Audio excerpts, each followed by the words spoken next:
gênero também. Uma resposta bíblica, então, a tudo isso. Qualquer resposta que nós dermos tem que ser baseada no fato de que Deus criou apenas 2 sexos e 2 gêneros. Essa distinção de sexo e gênero não é bíblico para nós. E para muita gente, né, não faz o menor sentido isso. A palavra de Deus nos diz: criou Deus, pois, o homem à sua imagem, a imagem de Deus o criou. Homem e mulher os criou, e Deus os abençoou e lhes disse: sede fecundos, multiplicai-vos e enchei a terra. Qualquer resposta que a gente der tem que começar com isso, o padrão de Deus para nós, e nós não podemos fugir disso aí. Nós podemos falar de sexo como sendo algo determinado biologicamente, e também dizer que gênero é a decorrência natural dessa determinação.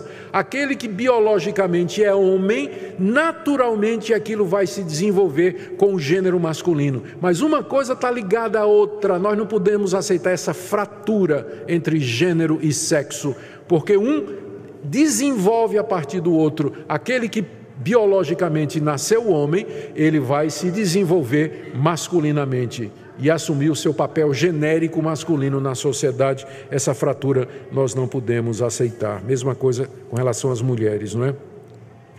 Temos que afirmar isso aí, lembrar que homens e mulheres são psicologicamente distintos e também biologicamente, embora tenham direitos iguais diante de Deus, privilégios e responsabilidades, embora com papéis diferentes dentro daquilo que da família e da sociedade, como Deus nos determinou.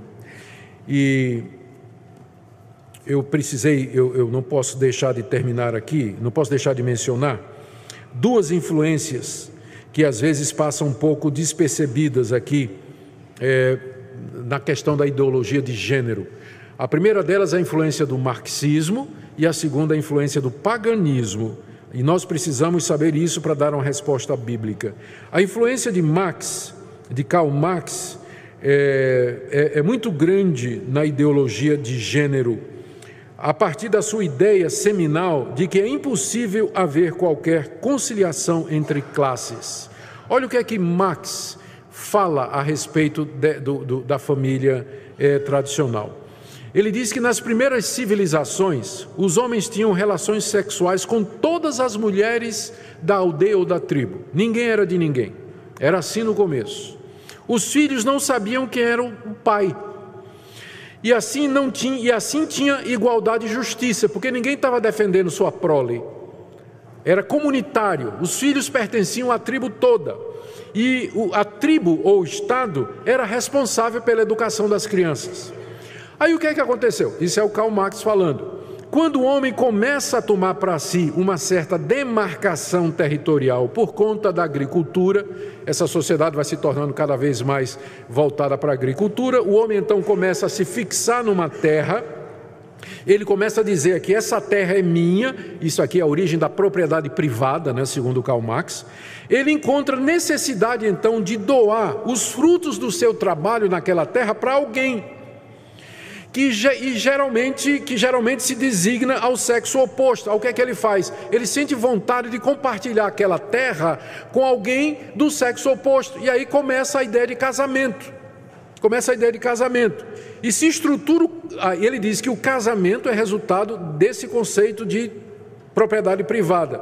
E aí a família é estruturada e a mulher é tomada como posse pelo homem para, juntamente com a terra que ele tem, formar aquele núcleo e, consequentemente, os filhos também. Ele diz que isso é o começo da propriedade privada, capitalismo, de tudo que é de ruim para a sociedade. E nós temos que voltar para aquele projeto inicial, em que o Estado é que cuidava da educação de todos, o Estado é que supria para todos, a tribo é que fazia isso.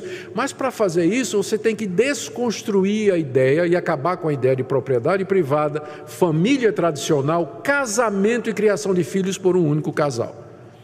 Esse é o pensamento de Marx, né? Muito antes da ideologia de gênero, mas a ideologia de gênero se apropria dessas ideias e ele tem e é chamado marxismo cultural. Essa ideia, ela permeia a nossa cultura e influencia pensamentos como esse que nós acabamos de ver aqui. Tem uma outra influência aqui muito sutil. O Marx já é mais intelectual e tudo, mas tem uma muito sutil. Essa obra, aliás, tem mais um slide aqui, não é? Onde o Marx diz que o patrimônio, a propriedade privada é fruto do matrimônio, e para que cheguemos à igualdade plena temos que destruir as raízes da propriedade privada, ou seja, o matrimônio e a família tradicional. Ele disse isso no livro A Origem da Família, Propriedade Privada e do Estado. Agora eu queria lembrar a vocês uma outra influência que é do paganismo. O paganismo é a religião do antigo Império Romano. A visão básica do paganismo é da unidade de todas as coisas. No paganismo, o erro é a distinção entre Deus e o mundo, a distinção entre Deus e o homem, a distinção entre o homem e os animais, a distinção entre o certo e o errado e a distinção entre homem e mulher. O símbolo do paganismo está representado aqui no yin e yang, é o símbolo da harmonia universal. Todo mundo conhece esse símbolo, não é? Ele é o símbolo da harmonia universal e da unidade de todos os opostos. Essa é a filosofia pagã. A unidade de todos os opostos, luz e trevas, macho e fêmea. O yin, que é preto, é o princípio negativo, passivo, feminino. Yang é branco, é a luz, o princípio positivo, ativo, masculino. Então o nome que se dá a isso é monismo, ou seja, a realidade é uma. Tudo está ligado, Deus é o mundo é Deus, não tem diferença entre homem e animal. Você pode entender agora porque que o pessoal chora mais pela morte de uma baleia do que pelo aborto de uma criança. Porque para eles não tem diferença, a vida de um vale igual à vida do outro. Deus é a natureza é Deus.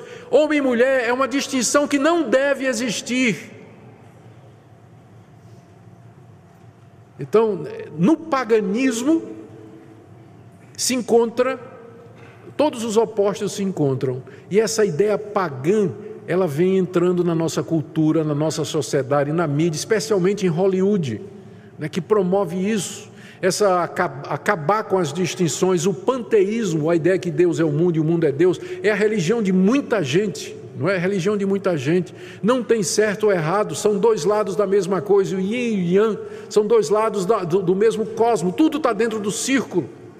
Por isso eles são contra o cristianismo, porque o cristianismo diz que há distinção. Deus não é o mundo, Deus criou o mundo, e o homem não é Deus, tem que ter uma distinção. E o homem foi criado à imagem e semelhança de Deus, ele não é como os animais, ele não é um animal nesse sentido, há uma distinção. E há uma distinção entre macho e fêmea. O cristianismo enfatiza as distinções, enquanto que o paganismo quer juntar tudo. Você junta isso com o marxismo cultural e você tem então ideologia de gênero. É a origem ideológica desse movimento, é a influência da cultura e da sociedade. E é exatamente nesse meio que nós estamos, queridos irmãos. Como é que a gente aborda isso? Bom, sem dúvida nenhuma, esse é um motivo de preocupação. Os jovens, eu preciso desafiar os jovens da minha igreja, aqueles que me ouvem, a que estudem mais, a que leiam mais a respeito disso. Há boas obras em português que fazem uma crítica da nossa sociedade, a crítica do marxismo, que faz, recentemente o Franklin Ferreira lançou um livro extraordinário, né? A Idolatria do Estado, que é uma análise arrasadora dessa tentativa marxista, né, de preencher todos os espaços políticos, sociais e midiáticos da nossa cultura. Os jovens têm que ler mais, porque eles vão para essas universidades, vão para as escolas, e lá tem um professor, né, inteligente, brilhante, com PhD, DDD, ODD, TNT, tudo quanto é título, né, tal. O jovem fica assim, impressionado, né? Esquece o feijão com arroz do pastorzinho dele, que fica pregando a verdade bíblica, impressionado, deslumbrado com esses caras. Virou a cabeça, mudou, vai estudar filosofia, vai estudar jornalismo, vai estudar história, vai estudar não sei o quê. Chega em casa, eu mudei, me liberei, tudo. Mas que isso, gente? Como é que você ouve essas coisas sem crítica? Para cada PhD desse que diz uma coisa, eu lhe apresento um que diz o contrário. Então tem que ler mais, tem que pesquisar e não engolir isso aí que você vê.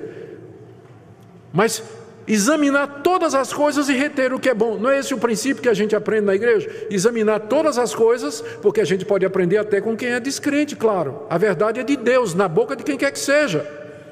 Examinar todas as coisas e retenha o que é bom.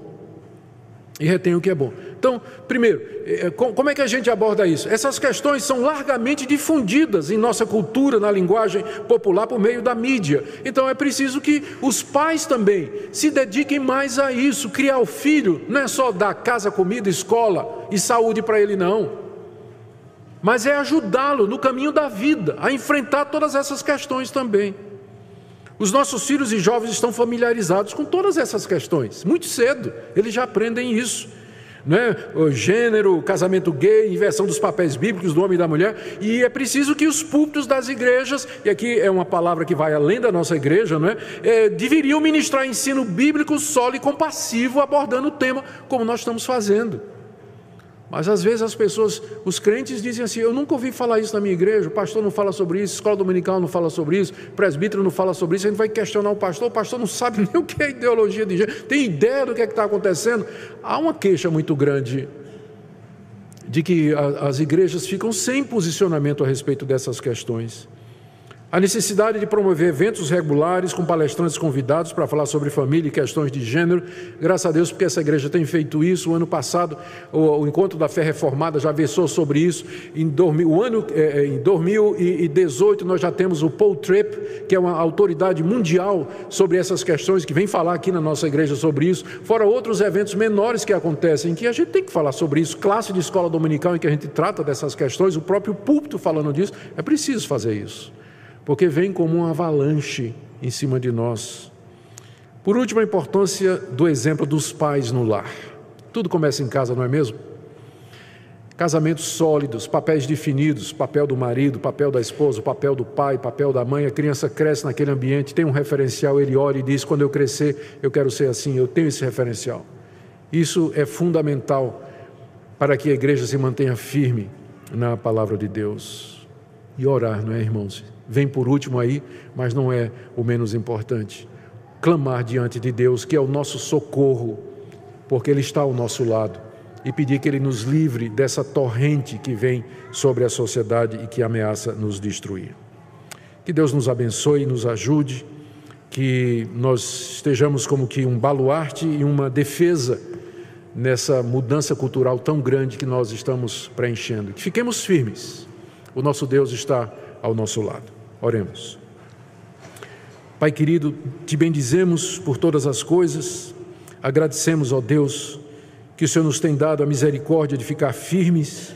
Eu quero orar pelos jovens da nossa igreja e por aqueles que nos assistem pelas mídias sociais, YouTube, internet. Ó Deus, de que fiquemos firmes na Tua palavra, não importa o que o mundo diga, porque a aparência desse mundo passa, mas a Tua palavra permanece para sempre. Dá-nos a graça de ser fiéis. Oro pelos jovens que estão confusos. Oro por aqueles que estão em escolas públicas e até em escolas particulares também, onde essa ideologia tem penetrado. Ó Deus, eu oro pelos seus pais que enfrentam essas dificuldades em casa. Dá-lhes graça e misericórdia e nos ajuda como líderes espirituais a estar preparados para atender às necessidades do rebanho. Protege a Tua igreja no Brasil, em nome de Jesus. Amém.